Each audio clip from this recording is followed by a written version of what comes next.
Hi, my name is Asper and I'm a Pakistani Muslim. And we'd like to say something. We're from the part of the world called South Asia. And by the way, that's not the Middle East.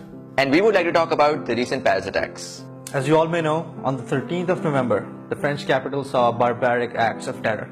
And we'd like you to know that we're just as shocked and horrified as everyone else around the world. And we're constantly praying for your safety and security. We actually are one of the few nations who completely understand what you guys are going through. Why? Because incidents like these are really common in Pakistan. In fact, less than a year ago, a school in Peshawar was attacked where more than 130 children were brutally killed. But we are not going to be apologetic about it. And here's why. We cannot possibly be held responsible for the actions of a few deranged individuals who somehow claim to be like us. Let me just put that in perspective for you. That's like blaming all Germans for the actions of Hitler. Or, for that matter, blaming Chinese people for the actions of Mao. Or blaming the Russians for the actions of Stalin. Did you know that contrary to popular belief, Muslims are the biggest victims of terrorism? In fact, out of the top 10 countries in the world which are suffering from terrorism, 8 of them are Muslim states.